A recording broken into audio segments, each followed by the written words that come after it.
Hi, welcome back to Beit Yakwat. I would just like to carry on that point which we were making just before we finished. A serious weakness in the Zeitgeist argument, and that is the problem of language.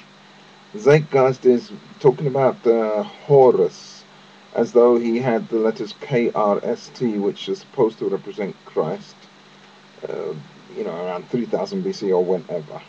But the problem is that hieroglyphics have an agreed reading among modern scholars. We have no idea how they used to say those letters. So, and the second thing is, while we're here on the issue of the weakness of the language argument, this Acharya, if she's going to have any real weight or academic authority in bringing her arguments, would need to be an expert in hieroglyphics, ancient Greek for the New Testament, ancient Sanskrit for the Hindu writings over there. She would have to have some insight into Persian or whatever language they spoke over there in Persia, whether it was Aramaic or Akkadian, in order that she could access the Mithra stuff of old, if there is such stuff. I think the stuff on the Zoroastrian stuff comes from post Christ times, and they're basically looking at pictures and inscriptions in pictures to try and work out what was going on with Mithra back then. And as far as I remember, the lady does not have an expertise in these languages, which means it could explain one of the problems she has in accessing primary records, primary sources, which is probably one of the reasons why she puts no emphasis on primary sources and just sticks with the rumors and traditions which are nothing to do with the New Testament. In other words, if you look in the New Testament, half the so-called connections are simply not there in reality. Yes, you can take an English translation and go through and pretend that all these words are according to the translation of some guy you read, the same as what is in the New Testament. But the problem is, we need to know what is the hieroglyph behind the word, and then we need to know what is the New Testament word which you are trying to connect that hieroglyph with. Now, going back to the problem of Horus, the language problem is a Chaldean's big problem. But Horus. Now, here in this picture here, you can see three guys standing there. Okay? Now, the middle one is Osiris. And this guy here is Horus. Now, he happens to be uh, rendered in gold, a likeness of King Osokun II, takes the enviable form of Osiris. So this is Osiris as King Osokun. Osiris crouches on a pillar between his son, Horus. Now, according to Our Lady Acharya, Horus is the son of Ptah. So, just who is the Horus she is talking about? And Osiris crouches behind his son and his sister wife Isis. And that reminds me, whereas Jesus was not married, Horus was married. Now, if we were going to imitate this guy, how come he didn't take up the marriage? Hathor, represented as a woman with a cow's horn and a solar disk, was the most widely revered Egyptian goddess.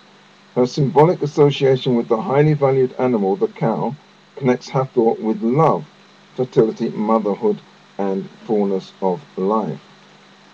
Her raised hands protectively, Hathor sits behind Re-Herakti, a falcon-headed composite of the sun god Re and Horus. See that? So Horus was married to Hathor, but Jesus was not married. Did you ever notice that difference there? While you were busy looking at your connections and dragging them from everywhere, did you ever notice that there was a difference there? The other thing I would like to take up is the fact that we do have sources which talk about Horus. And what's lacking is these things which these guys have managed to extract. So, for example, let's have a look here.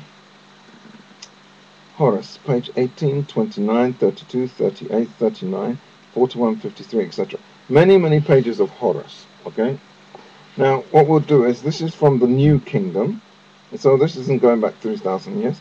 We will go to page 214, because there's a whole bunch of Horace there.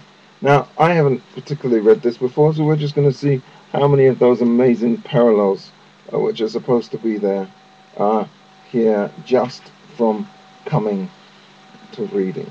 Horace and Set. This is the judging of Horace and Set, a day of mysterious forms, mightiest of existing princes and lords. A divine youth was seated before the All-Lord, claiming the office of his father, Osiris. Okay, well, we haven't got Ptah there, but anyway. He of beautiful appearance, the son of Ptah. Now you see that he's of beautiful appearance, the son of... Whew, wait, we got Ptah here. Okay, I'm going to have to read this again. This is the judging of Horace and Set. They of mysterious forms, mightiest of existing princes and lords, a divine youth, was seated before the All-Lord, claiming the office of his father, Osiris. Okay. He of beautiful appearance, Ptah. Now, it's got in brackets the son of Ptah, but it actually just says Ptah. Okay, you see that? In brackets the son of, but actually it says Ptah. So, he of beautiful appearance, Ptah, who brightens the netherworld in brackets with his lustre, while Thoth presented the eye to the great prince of On. Okay, by the way, On is the wife of Joseph, was a priestess of On. Then spoke Shu, the son of Re, before Atom, in the brackets, the great prince of On. Right rules might, do it by saying, give the office to Horus. Then Thoth said to the Ennead, that is right 1,000,000 times. Then Isis uttered a loud shout and was overjoyed. She stood before the All-Lord and said, North wind, go west, give the news to the Wenopha. Then said Shu, the son of Re, presenting the eye to Horus, seems right to the Ennead. The Ennead's the 9 who were there at the beginnings. Said the All-Lord, what is this you're making decisions on your own?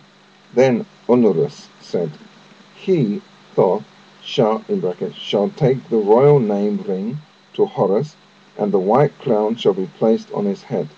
Then the All-Lord was silent for a long moment, for he was angry with the Ennead. Then Seth, the son of Nut, spoke, let him be sent outside with me, and I shall let you see my hand prevailing over his hand in the presence of the Ennead, since one knows no other means disposing him. Then Thoth said to him, do we not know what is wrong? Shall one give the office of Osiris to Seth, while his son Horus is there? Then Preharakti became exceedingly angry, for it was Pre's wish to give the office to Seth, great of strength, the son of Nut. And Honorius uttered a loud cry before the Ennead, saying, what shall we do? Then said Atom, the great prince of On, summon Banebjede, the great living god, that he may judge between the two youths. They brought Banebjede, the great god who dwells in the Setit, before Atom, along with the Tatanen. He said to him, judge between the two youths so that they will stop wrangling here every day. Now, we don't see Jesus wrangling every day. It's quite clear that Horus and Seth are having a hard time with each other. Then Banebjede, the great living god, replied to what he had said, let us not decide in ignorance. Have a letter sent to Neith, the great, the divine mother. What she will say, we will do. Then the Ennead, and I mean, these are the gods speaking, so they're trying to make a decision here, and they're not finding it very easy. Then the Ennead said to Banebjede, the great living god. Okay, we're out of time. We'll continue in a minute.